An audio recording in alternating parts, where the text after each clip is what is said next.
I am your anchor Jasmine Cabagnot, bringing you the latest health update. Today is the deadline of All-1 September 21, 2020.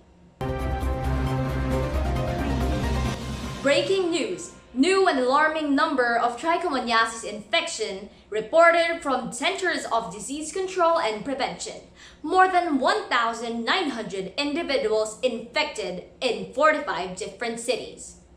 Trichomonas infection is caused by the most common pathogenic protozoan found in industrialized countries, the Trichomonas vaginalis. It is usually transmitted through sexual intercourse and can further develop into extreme complications that pose threat to the public health. To better educate us regarding this parasite, let us hear from Dr. Adrian Espinosa, RMT, live from Olongapo City. Yes, Jasmine, Trichomonas vaginalis is the parasite that causes trichomoniasis, which is a sexually transmitted disease. So this flagellate is said to only exist in its trophozoite form. So it has a piriform shape with 4 interior flagella and 1 flagellum embedded in its undulating membrane. So, Dr. Espinosa, regarding its name, does this actually imply that it only affects women? Well, although the name Trichomonas vaginalis might sound confusing, it can still infect both men and women. So it is more common in females, specifically those of older age. So this parasite, you can see it in the urogenital tract of the infected individuals. In females, it is specifically seen in the lower genital tract. This includes the vulva, the vagina, the cervix, and the urethra. And in some cases, it moves up until the renal pelvis. While in males, you can see it in the urethra and the prostate. And in some rare occasions, we've found it in the epididymis. How does this parasite reproduce and survive? Can you explain more of the Trichomonas species, or particularly the so-called Trichomonas vaginalis life cycle? Well, Jasmine, aside from being their habitats, those body parts I said earlier were also where they multiply. So once infected, the incubation period goes from 4 to 28 days. And usually they don't survive in acidic environments just like what the vagina has.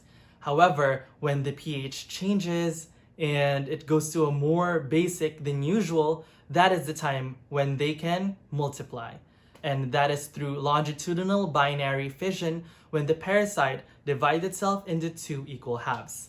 So this can be transmitted to sexual intercourse and continue its life cycle as long as its conditions are met and there are no interventions. Thank you, Dr. Espinosa. Let us keep the conversation running with more details to reveal. Ned TV will be right back right after this short break.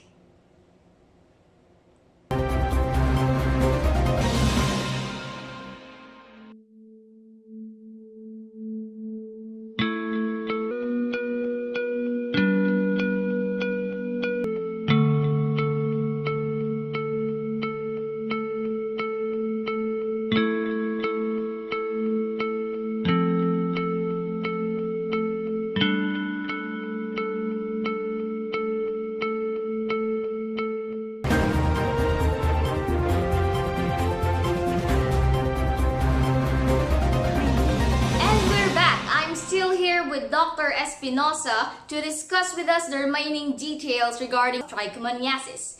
So tell us, doctor, are there any signs and symptoms of this disease? Well, the thing about that is about 70% of infected individuals don't really show any signs or symptoms. But for those who experience symptoms, they feel it about 5 to 28 days after being infected. So for men, that's usually an irritation in the penis, where there is a burning sensation when urinating or ejaculating, and there is a certain discharge from the penis. While in females, they may experience itching, soreness, redness, and a burning sensation in their genitalia, dysuria, and sometimes there is also a change and increase of vaginal discharge that can be clear, whitish, yellowish, or sometimes greenish with a foul odor or a fishy smell. Are there any complications associated to this?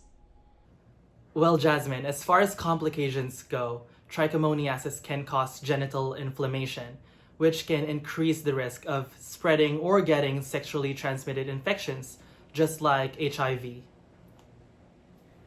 So doctor, with all these symptoms and complications, what are the possible treatment and precautions that you could offer us? Well, Jasmine, as for treatment, medications like metronidazole and tinidazole could be taken as pills. Although this is curable, let me remind the viewers that you can acquire it once again, which is why we advise you to consult your doctor and visit them so that they could provide you the best and suitable treatment for you. It is also recommended that before engaging in any sexual intercourse or activity is that you get tested and treated. It is also recommended that you use a latex condom. Thank you so much for your time, Dr. Espinosa, and again for this informative discourse. And that concludes our news for today. This is MedTV, your advancement in public health service. Thank you for tuning in. Until next time.